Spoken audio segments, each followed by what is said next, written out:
جب حضرت عثمان غنی رضی اللہ تعالیٰ عنہ کا محاصرہ کر لیا گیا اور یہ خلافت کا آخری آپ کا دور ہے، 82 سال کی عمر تھی اس وقت آپ کی، اور یہ تاریخ کا دردناک باب ہے کہ حضرت عثمان غنی پر 40 دن تک پانی بند رہا۔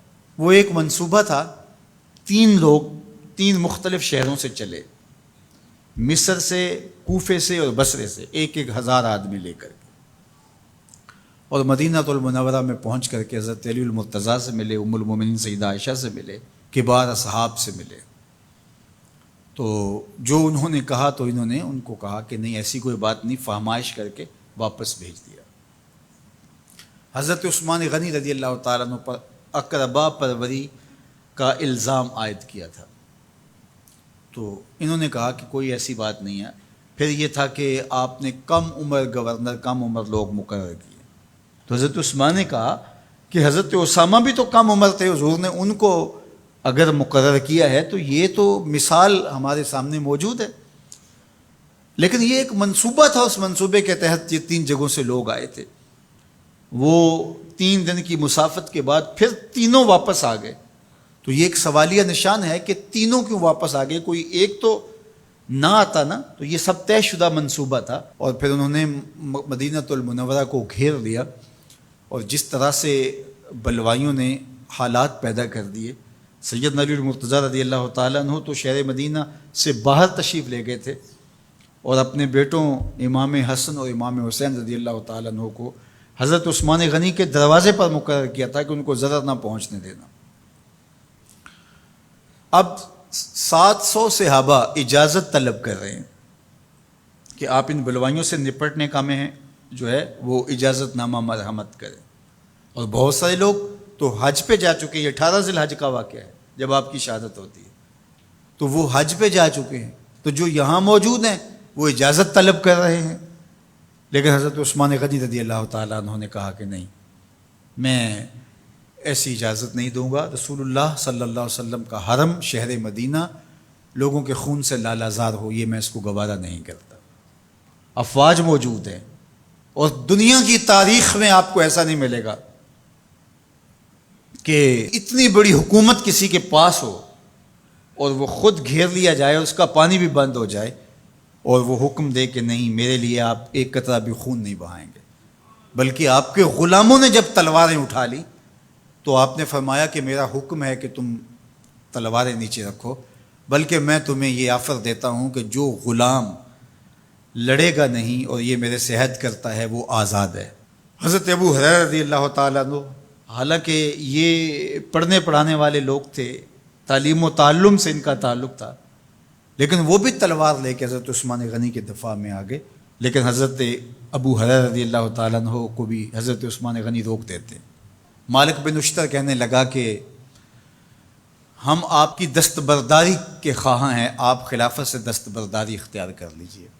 تو حضور علیہ الصلوۃ والسلام کے اس جانثار صحابی نے، حضرت عثمان غنی نے فرمایا یہ نہیں ہو سکتا۔ دستبردار کیوں نہیں ہوئے؟ لگتا تھا یہ سب سے زیادہ آسان تھا، لیکن حضور نے ارشاد فرمایا تھا، اے عثمان، تمہیں اللہ ایک قمیض پہنائے گا، لوگ اس کو اتارنا چاہیں گے، تم کبھی نہ اتارنا۔ تو اس سے مراد خلافت کی قمیض ہے، اور ان کی شہادت کی خبر بھی اللہ کے محبوب علیہ السلام نے دی تھی، اور اگر آپ دستبردار ہو جاتے تو یہ ایک کھلونا بن جاتا، بازیچہ بن جاتی خلافت۔ چند آدمیوں کے پریشر سے خلافت سے دستبرداری کرنا پڑتی۔ اچھا، ایک یہ سوال بھی پیدا ہوتا ہے، چند باغی تھے، ان کو کس طرح کچل دیا جاتا؟ لیکن حضرت عثمان غنی یہ نہیں چاہتے تھے۔ ایک تو یہ کہ مدینے کی حرمت پامال نہ ہو، اور دوسرا پورے عالم اسلام کو آگ لگانے کا جو منصوبہ تھا، 3 مختلف شہروں سے 1,000 آدمی لایا گیا ایک منصوبے کے تحت، اور انہیں لاشیں چاہیے تھیں، اور جو ان کے پیچھے کام کر رہے تھے نادیدہ ہاتھ، ان کا منصوبہ یہ تھا کہ یہاں سے مختلف سمتوں میں، یہ تینوں شہر مختلف سمتوں میں تھے، تینوں سمتوں میں جب لاشیں جائیں گی تو پورے عالم اسلام کو ہم جو ہے وہ خانہ جنگی کی آگ میں دھکیل سکیں گے۔ تو حضرت عثمان غنی ان سازشوں سے آگاہ تھے، تو سب سے اہون اور آسان یہ تھا کہ قربانی پیش کر دی جائے، اور پھر انہوں نے سن بھی رکھا تھا کہ 2 شہید ہیں، شہید تو انہوں نے بہرحال ہونا ہے، تو لہٰذا میں خلافت سے دستبردار بھی نہیں ہوں گا، اور شہر مدینہ کی حرمت بھی پامال نہیں ہونے دوں گا۔ اور تیسری بات یہ ہے کہ میں خود مظلوم شہید کر دیا جاؤں، تو وہ آپ نے یہ گوارا کر لیا۔ تو 18 ذوالحج تھا، جمعے کا ہی دن تھا، اور حضرت عثمان غنی رضی اللہ تعالیٰ عنہ روزے سے تھے، عصر کا وقت تھا، قرآن مجید کی تلاوت کر رہے تھے۔ حضرت امام حسن، امام حسین اور حضرت عبداللہ بن زبیر اور دیگر لوگ آپ کے دروازے پہ پہرا دے رہے تھے، لیکن باغی پچھلے گھر سے دیوار پھلانگ کے آپ کے گھر میں داخل ہوئے اور تلوار سے وار کیا۔ آپ کی زوجہ حضرت نائلہ آگے بڑھیں اور ہاتھ سے روکنا چاہا، آپ کی انگلیاں کٹ گئیں۔ پھر دوسرا وار کیا تو حضرت عثمان غنی رضی اللہ تعالیٰ عنہ کا دایاں ہاتھ کٹ کے گر گیا۔ حضرت عثمان غنی رضی اللہ تعالیٰ عنہ نے افسوس کیا اور کہا کہ تم نے وہ ہاتھ کاٹ دیا جس سے میں وحی کی کتابت کیا کرتا تھا۔ پھر اس کے بعد آپ پر 9 وار کیے گئے اور آپ کو شہید کر دیا گیا، اور آپ کا خون قرآن مجید پڑھتے ہوئے اس آیت پہ گرا، فَسَيَكْفِيكَهُمُ اللَّهُ وَهُوَ السَّمِيعُ الْعَلِيمُ۔ تو حضرت عثمان غنی رضی اللہ تعالیٰ عنہ مظلوم شہید کیے گئے، بھوکے اور پیاسے شہید کیے گئے، ظلماً شہید کیے گئے۔ حضرت عبداللہ بن عمر رضی اللہ تعالیٰ عنہ فرماتے ہیں کہ حضور فتنوں کا ذکر کر رہے تھے کہ فتنے ہوں گے، بہت بڑے فتنے ہوں گے۔ تو ایک شخص نے چادر اوڑھی ہوئی تھی اور وہ مجلس واعظ کے قریب سے گزرا جہاں حضور کچھ ارشاد فرما رہے تھے، تو آقا کریم نے اشارہ کر کے کہا اس دن یہ شخص حق پہ ہوگا۔ عبداللہ بن عمر کہتے ہیں کہ میں اٹھا اور جا کے دیکھا تو وہ حضرت عثمان تھے۔ تو میں نے حضرت عثمان کے چہرے کو پکڑ کے تھوڑا سا حضور کی جانب کیا اور میں نے کہا حاذا، حضور یہ؟ اللہ کے محبوب فرمایا ہاں یہی، جب فتنے ہوں گے تو فرمایا یہ حق پہ ہوگا۔ تو حضرت عثمان غنی رضی اللہ تعالیٰ عنہ حق کی راہوں کے مسافر، جنہیں حضور کی زبان سے شہید کہا گیا، اور شہید کسی کا انجام ہوتا ہے، تو حضور نے فرمایا یہ شہید ہوگا۔ شہید وہی ہوتا ہے جو بحالت ایمان اس دنیا سے راہ خدا میں اپنی جان قربان کرے۔ فرمایا فَإِنَّمَا عَلَيْكَ نَبِيٌّ وَصِدِّيقٌ وَشَهِيدَانِ، اے پہاڑ رک جا، تو جانتا نہیں تیرے اوپر اللہ کا ایک نبی ہے، ایک صدیق ہے اور 2 شہید ہیں۔ تو حضرت عثمان غنی رضی اللہ تعالیٰ عنہ عظمتوں کے مینار، اللہ اکبر۔ تو یہ حضرت عثمان غنی رضی اللہ تعالیٰ عنہ کا یہ کارنامہ تھا کہ آپ نے اپنی جان پیش کر کے امت کو جو ہے وہ فتنوں سے محفوظ کر لیا اور امت کو بچا لیا۔ حضرت عثمان غنی رضی اللہ تعالیٰ عنہ پہ کروڑوں رحمتیں، کروڑوں سلام۔ ہم آپ کی عظمت کو سلام پیش کرتے ہیں، عقیدتوں کا خراج پیش کرتے ہیں۔ حضور کی خدمت میں ایک جنازہ لایا گیا اور حضور سے عرض کی گئی حضور اس شخص کا جنازہ پڑھا دیجئے، تو حضور نے انکار کر دیا، کہا میں جنازہ نہیں پڑھاؤں گا۔ تو صحابہ نے عرض کیا یا رسول اللہ، کبھی ماضی میں ایسا نہیں ہوا، جب بھی کوئی جنازہ لایا جاتا ہے تو آپ جنازہ پڑھا دیتے ہیں اور آپ نے آج انکار کر دیا ہے۔ تو فرمایا یہ شخص میرے عثمان سے بغض رکھتا تھا اور اس کو اللہ نے بھی اپنی رحمتوں سے محروم کر دیا ہے۔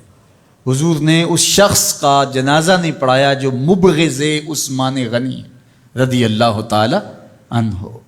تو اب آپ اندازہ کیجئے وہ کتنا بدبخت شخص ہے جو حضرت عثمان سے بغض اور دشمنی رکھتا ہے۔ حضرت عثمان غنی رضی اللہ تعالی عنہ سے اللہ کے محبوب علیہ السلام نے کتنی خوبصورت ارشاد فرمائی، میں اس سے حیا کیوں نہ کروں جس سے اللہ کے فرشتے بھی حیا کرتے ہیں۔ یعنی عثمان غنی وہ ہیں جس سے اللہ کے فرشتے بھی حیا کرتے ہیں، اور جو عثمان غنی کا حیا نہیں کرتا اس سے بڑا بے حیا کون ہو سکتا ہے۔ حاکم نے مستدرک کے اندر روایت ذکر کی ہے کہ بہت سارے صحابہ حضور کی بہت ساری خوبیوں کے مظہر تھے، اور سب سے زیادہ حضور کے خلق کے مشابہ حضرت عثمان غنی رضی اللہ تعالیٰ، اور خلق میں سب سے اونچا درجہ حیا کا ہوتا ہے۔ تو حضرت عثمان غنی رضی اللہ تعالیٰ عنہ حیا کے اس مقام پہ فائز المرام تھے جو انہی کا مقصوم تھا۔ اللہ ہمیں حضور کے اہل بیت، حضور کے اصحاب، بلکہ حضور کے در کی مٹی کی تعظیم بھی نصیب کرے۔ اقبال نے کہا تھا خاک طیبہ از دو عالم خوش ترست، آن خنک شہرے کے آنجا دل برست۔ ہمیں تو طیبہ کی مٹی بھی اچھی لگتی ہے اس لیے کہ وہاں محبوب جو رہتے ہیں۔ تو محبت تو اس چیز کی متقاضی ہوتی ہے، محبوب کی راہوں کو بھی سلامی پیش کی جائے۔ تو جو حضور علیہ السلام کے ساتھ منسوب اتنی وقی نسبتیں ہیں ان کا احترام کیوں نہیں کریں گے؟